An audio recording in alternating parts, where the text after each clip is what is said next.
World and welcome back. I'm Terry Burns. This is a continuation of my class on the Monas Hieroglyphica or Hieroglyphic Monad of Dr. John Dee.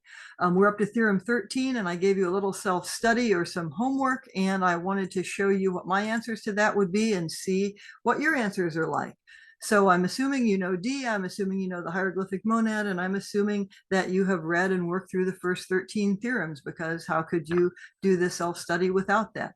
So D has been using the monad glyph, this glyph right here in the egg, to explain how the great tree was created and how to recreate it from or in Malkuth, that is the world that we are in now. So I ask you to figure out on your own how he is making different Sephirotic attributions of the planets, like why this planet is assigned to this particular Sephira. We're only looking right now at Kabbalistic explanations. He says he's going to explain these theorems in terms also of geometry, mathematics, anagogically. We'll get back to all of that again after this video. But I'd love to hear how you have solved it. But you're going to find out, if you haven't found out already, and probably some of you have, that the attributions he makes are the typical ones still used in Hermetic and Christian Kabbalah today.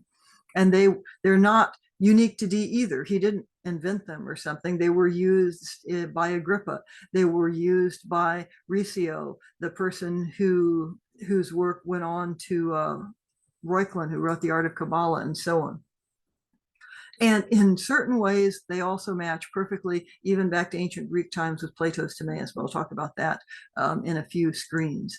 So here's your assignment again, to take this graphic from Theorem 13 and refer each one of these planetary symbols or sigils to the tree of life, either in its manifest state, that is now after the fall in D's terms or in Christian terms, or manifest, unmanifest, like the world as it's being created.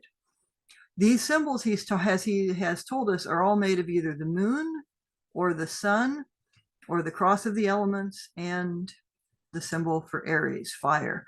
And Aries of Aries, of course, is when time begins. Once you do that, you have a symbolic structure for how the great tree is created and then resurrected. And it's basically, and this is what's so beautiful about it, it's a Christian or Hermetic analog to the Tikkun Olam concept, so beautifully articulated by Rabbi Isaac Luria, the healing of the vessels after they have been shattered, after the creation of the tree, after the fall. So the healing of the world. And of course, that matches these other kind of things D is trying to do with his monad glyph. That is the restoration of the Platonic concept of the good, or the Gnostic idea of the one. So first, let's just look at the typical attributions you would find, like in Agrippa or in Riccio. Kether, the first one, would be associated with the primum mobile. We haven't talked about that, although we will later, not in this video, but later. Chokmah usually gets associated with the whole zodiac. Then Bina is usually associated with Saturn. And we've already talked about how Saturn in Greek mythology and Roman mythology becomes associated with the Golden Age. And when Saturn is overthrown by Zeus, who becomes Jupiter and to the Romans, then you have the Silver Age and so on. So Kesed, Jupiter, Geburah, Mars, Tifereth, of course, is the sun, Netzach, Venus, Hod, Mercury, Yesod, the moon, and Malkuth, Earth. Now, that order and this lightning flash is after the fall. It's showing how creation was manifest. Before, you remember, not all of the tree is there. So this order doesn't explain the 4 revolutions D has talked about from Theorem 12, where there's a revolution of Saturn, of Jupiter, and then there's one of the moon, and the moon and Mercury may be a third, or the moon may be the third and Mercury may be fourth. I will be talking when I get to Ripley's compound of alchemy, why he's letting that little slide in there. And also, it doesn't explain how this model helps restore or resurrect the tree, or the one, or the good. It doesn't explain how it forms. So if you haven't thought about those things, you may want to stop now and see if you can work it out on your own. because it will really stick in your mind, of course, if you figure it out on your own. If you have, stay tuned, and I'm going to run you through how these things connect. I'm assuming that you have watched the video also on how we know he's using the Kircher Tree, that it comes from Riccio, and also that Riccio's work, which was a Latin translation of a 12th century work by Gicatilla, who is a student of the famous Spanish Kabbalist Abraham Abulafia, how that has been even translated directly from Hebrew into English now as gates of light. So in both Gicatilla's work and Riccio, as I've been reading through it in Latin, not only does a tree exist like the one used by Dean Kircher, but the commentary discusses dot. In the English translation that I have on the screen here, you can read that yourself, and I want to read part of it to you now. Now, what you see over here, where my cursor is circling, that is the way the translator draws out the tree. Dot would not be this cross place here. It would be a little bit lower. And Riccio actually shows you that. The person who drew this graphic for the translation didn't, but the text talks about dot and where it would be. So let me read you from this. Know that the three spheres which are drawn from Kether, the crown, right here, are mentioned, and they are Chokmah, Bina, and dot, not pictured. But the essence of dot, and this is perhaps why they didn't picture it, is the middle line, what we would call the middle pillar right here. And then after that middle pillar is manifest, it says, with dot, the interiors of the earth were split open. That's that place where, as we talked about in Theorem 10, things polarize. The right and left pillars are formed. Now, there's more discussion of this. I'd encourage you to read the translation. It's beautiful. And there are many, many other descriptions Kabbalistically of how the world forms. But this is the way that Riccio pictures it, or has someone picture it for him. Riccio didn't draw this, but dot would be this Y right here. And if you wanted to really take a deep dive, you could associate this Y with some earlier things in the monad. All right. So where that Y is that I'm pointing at with my cursor is where dot is. So in our last discussion, we talked about the golden age would be, in terms of long world ages, when the world is created, the 7 days of Genesis, the golden age of Hesiod, the golden age of Ovid. At creation, the monad is punctured. That's that stillbone, or the Aries of Aries moment when time begins. The receptacle images from the Timaeus are then forming the world of becoming. You had a world of being where there are perfect forms that are eternal, nothing changes, and then the receptacle captures that and somehow creates this world of becoming. So the Sephiroth Bina is the Kabbalistic exact equivalent of Plato's receptacle, as it condenses and forms the light from Chokmah into creation through dot, and it creates the middle pillar, and then that polarizes into side pillars. So remember in Theorem 1, how by virtue of the straight line and circle, the first and most simple manifestations of all things, non-existent or merely hidden in the veils of nature, are produced. So in those first theorems, up to 1 through 9, creation is forming. It hasn't formed. And you remember that this symbol that you see at the bottom now, commonly used as a symbol for gold or the sun, is also the Pythagorean symbol for the whole monad. And this point in the middle is where it would puncture when the world of being is extruded into the world of becoming. All right. And one more quick flashback before we go through things. If you remember Theorem 6 and Plato's projection of, well, D's projection of Plato's Timaeus on the monad, and the wise craftsman and all of the geometric things he does there with Platonic solids and so on. If you don't, it'd be good to watch it again. But what you have is the universe created as this spinning sphere. So this would also be a spinning sphere. Do you see how well, I hope, that matches the concept of Sephiroth? The word Sephira doesn't mean sphere, but it's often translated as that simply because the concept of an emanation of God at each of these points seems so analogous to a sphere. So after creation happens in the Timaeus, the heavenly bodies move around in their various orbits and they serve as markers of time because time has begun then. So creation itself is a moving image of eternity. That's the implicit reason for equating spatial and temporal measures. Geometric shapes like this circle is 360 degrees. Spatially, that's perfect. 365 days of a year, that's a little off, but it's close, but because we're in the fallen world and things aren't going to be perfect. So in the Timaeus, the planets help regulate moral life in this striving to return to the Platonic conception of the good. This next thing is real important, and I can't stress it enough. Hermetic and Christian Kabbalistic attributions of the planets match this perfectly. This has even led some scholars to speculate about something like an ancient Greek Kabbalah. I'm not joking about that. And it makes a certain kind of sense because those planets that are regulating and ordering things are exerting an influence upon the earth and restoring order to chaos. This is also why some Kabbalistically based initiatory societies, I'm thinking here of the Aurum Solus, will sometimes use ancient Greek instead of Hebrew for the same ritual. Like you can do a pentagram ritual using ancient Greek instead of Hebrew if you want. So now another flashback here to theorems 9 and 10. Remember that as creation, after things are created, we can look back and understand, oh, through 9, the monad is flipped. These are the supernals. This is the puncture of creation. And so here is Tifereth way down here and the moon at the bottom.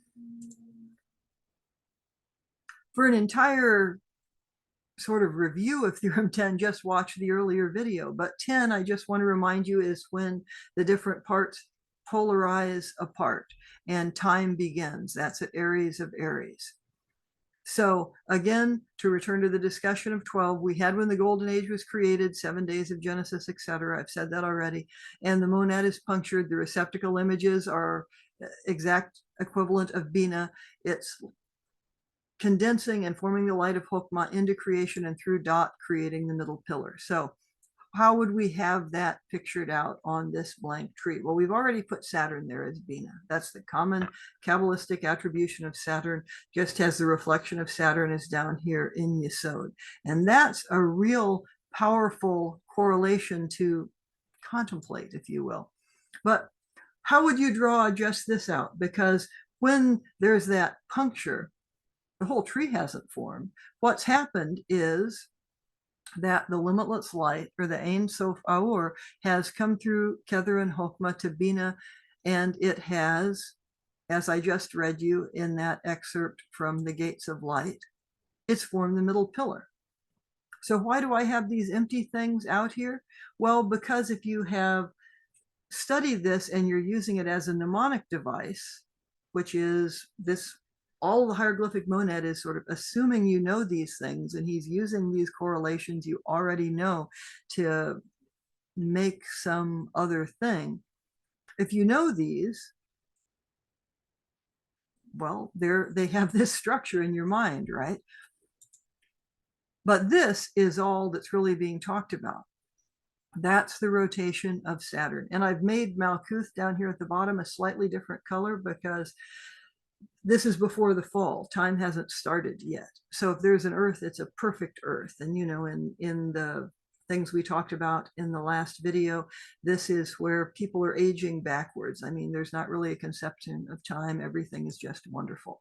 So then Zeus overthrows Jupiter.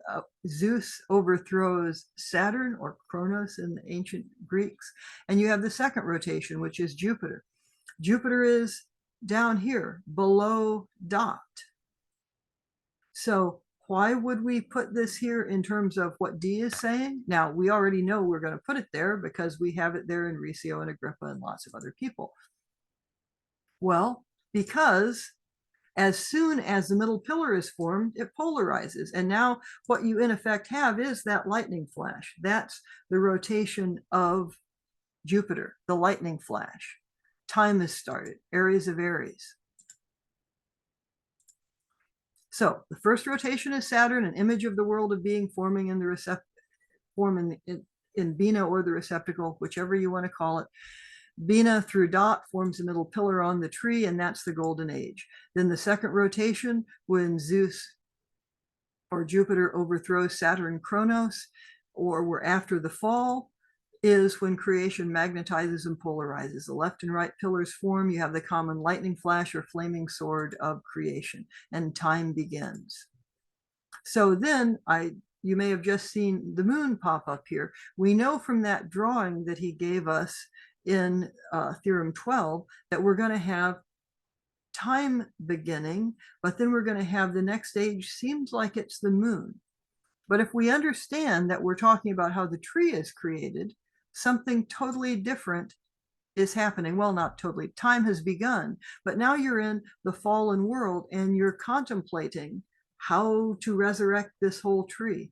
This is Christian Kabbalah, right? Where Yod He Vav He has become Yod He Shin Vav He. So you're trying to resurrect the tree, would be the way to put it in Christian language. You've had this X associated, if you see my cursor there, with Tiferet. The Pentagrammaton is associated with Tiferet. We had in Theorem 8 all of his playing around with an X, and I talked about how that X represents the Christos, the anointed one. You're trying to anoint yourself and get back up to Tiferet.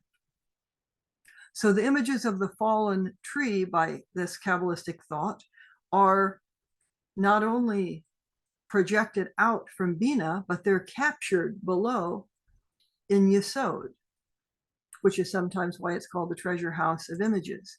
So as soon as time begins and we're able to understand what has happened, why are we so miserable? Why do we grow old, for that matter? We try to recreate the golden age by this manner of thinking. So for doing that, as Dee says in that earlier theorem, you can posit a fourth age. It won't be contrary to what he's talking about, but you realize, he's not really positing that. He's just using the Mercury figure for Yesod, and I'm going to come back to that in a moment. You can see the whole video on Theorem 12 yourself if you need to review it, but I just want to draw your attention to a few words and they're in bold on your screen here. Dee says, throughout the science of the elements, our lunar nature, you can think of that as Yesodic, what you're contemplating about higher worlds or more spiritual worlds or more perfect worlds or the perfect forms of Platonic thought. Our lunar nature, when once revolved around the earth, is mystically called Saturn, and for the same reason it also had the name of Jupiter and retained a form set apart. And then he will draw these figures at the bottom. He calls them geogamic. That's his Gamos Gaian. I've got a wordplay video on that, but they're magical sigils. And so he's equating Yesod with this symbol of Mercury or a fourth age. But in either case, it's some action, it would appear, that you're doing from this cross of the elements in contemplating Yesod. So he continues and says they designated the moon the third time a primary substance was brought forth with a more obscure mark, one they were accustomed to calling Mercury. He doesn't actually say it is Mercury, or does he? You have to figure that one out on your own. The way I read it is that this symbol is, in effect, we're looking for this. We're looking for some Mercury to go back up the tree. Now, why would we do that? Philosophic Mercury in alchemy is how you get the philosopher's stone, and his spiritual alchemy back up the tree of life is going to be like a search for the philosopher's stone. It's going to be spiritual alchemy. So the fourth rotation, having a revelation about how the tree is structured, either you have a fourth age where humanity all tries to recreate the tree, or the apocalypse happens, and you contemplate this. You contemplate this in Christian terms before the apocalypse, which Dee knows, knowing ancient Greek, is a word that means great unveiling. But he also treats it sometimes as the end of the world. So it's not that it's always just the unveiling. But you, by contemplating this tree, have how to anoint yourself, how to move back up the tree to Tifereth, revealed to you. So as soon as time begins, as I talked about in that video on world ages, people who are apocalyptic Christian thinkers seem much more interested in how time is going to end. What we might say here is that D, yes, he's interested in that, but also how do you resurrect yourself following this model of the Christos by working back up the tree? So let's take a look. His secret proposition is, in fact, to restore the tree of life. It's like Tikkun Olam. So now you'll have this symbol down here, if you see where it just popped up in what is Malkuth. You're traveling back up. The cross of the elements usually is associated with earth, not always, and he will actually project it to 3 or 4 different places. But modern Hermeticists today use the cross of the elements for Malkuth first, and D will do some things that, if you know what a pentagram ritual is, you will see in later theorems that you're going to get the first iteration of that in the hieroglyphic monad. It's kind of amazing. So here's this graphic again at the top. Saturn, Jupiter, the moon, this Mercury figure, and then you're going to get this 5th age with Aries at the bottom, as if you're putting Aries under the whole tree like that. There are also reasons in terms of physical alchemy that I will discuss after Theorem 14, as I've told you, because there is this whole idea of turning the circle round 4 times, and then the 5th is the quintessence, the summum bonum, and achieving the philosopher's stone. So in Theorem 13, he told you that this act of, and now you know the act he's talking about is his secret proposition of moving back up the tree and becoming anointed yourself. It's difficult to carry out, and it's extremely perilous because of the fire and the sulfuric vapor arising from it. You can think of this as metaphorically burning out the dross as you become a more enlightened being. But one thing is certain, this breath of life will be able to achieve marvelous things. And we discussed breath of life. Is this a golem? Well, it could be, but undoubtedly it will tie with indissoluble bands Lucifer. Lucifer, the morning star, the fallen angel. Well, you're in effect a kind of a fallen divine thing down here. So even the fire being, and I told you to treat that as Mars. So let's look here at the order and see where we're going to put Lucifer and the fire being. One was, there's one again, Saturn, mirrored by 2, Jupiter. And yes, we know that's not the usual symbol for Jupiter, but that's the one D is using. 3, the moon. 4, it's as if you have realized, oh, I'm in a fallen world, but I can contemplate 3, Yesod, and get an idea of how this all was formed. As soon as I do that, I'm trying to fire back up the tree. Okay, so the next one, which is his 5, is Mars, which you'd associate with Kabura. So we're just continuing the lightning flash now, basically.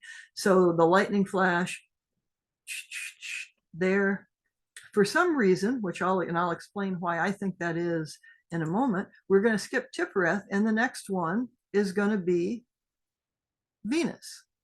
So of course, this last one will be Hod, Mercury, and then we're back to Yesod and Tifereth again.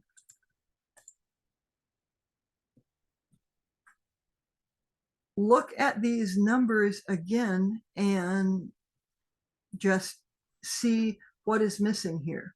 I think it will become fairly obvious, right? We had Saturn, Jupiter,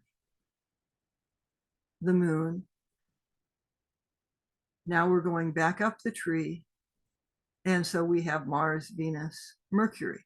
But this all seems to be rotating around, spinning in different directions, as shown by 1 and 2 mirroring each other, and also by 5 and 6. By the way, you can project Mars onto the tree of life in a way that I'll talk about in a bit, and Venus on the tree of life, and we are going to project Mercury on the tree of life. So when we do that, and that will be the next few slides, we'll understand why 7 here is referred to both Sephiroth and to Mercury, and why there's no dot in it here suddenly. I mean DOT, not DA apostrophe AT. Okay. If you don't know these terms, they're terms you may want to look up, and in fact, that's the sort of homework I'll give you for next time. But Eric Ampin, or the macroprosopus, or the greater countenance, is the idea of divine will becoming manifest through Kether. Zaire Ampin, or the microprosopus, and remember there was an earlier theorem where I said, just treat this as microprosopus if you know that term. It's a very common term if you're studying Hermetic or Christian Kabbalah. So the idea of the Zaire Anpin, or the microprosopus, is Sephiroth, right here where my cursor is pointing, and the 6 Sephira around it. That's his magic 7. That's why 7, is it referred to the Mercury below, or is it referred to Sephiroth? Because Sephiroth and the Sephiroth around it are 7. Okay. So the tree of life is a symbolic 2-dimensional construct, but lots of people in Hermetic Kabbalah try to draw it out in 3-dimensions. Some have even tried to in 4. And the idea is everything is supposed to be moving around. So from his drawing, it would seem that everything is moving around Sephiroth. But there's another way of looking at that. And the other way of looking at it is this. It's that you are projecting that whole figure onto the whole tree as you are trying to understand and contemplate the tree of life. And from Dot, you have the horns here reaching up to the supernals. This drawing of Mercury projected on the tree of life, incidentally, is still used by some Hermetic Kabbalists.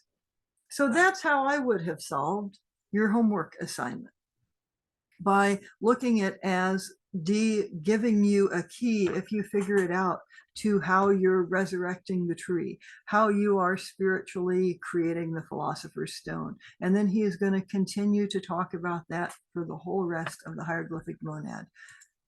And so am I in these videos. So your homework I've already mentioned. Make sure you know what Eric Anpin or Zaire Anpin refer to. If you don't, I imagine you do, because I don't know that you would have stuck with me this long if you hadn't. But if you don't know them, just Google them. So next, we're going to shift from Kabbalah back to the Emerald Tablet. And then I am going to relate all of these things to Ripley's Compound of Alchemy, because that is the work of physical alchemy that D is most likely to have known. Okay, so that's where we are going. Thanks for hanging in here with me, and I'll see you next time. Have a great day.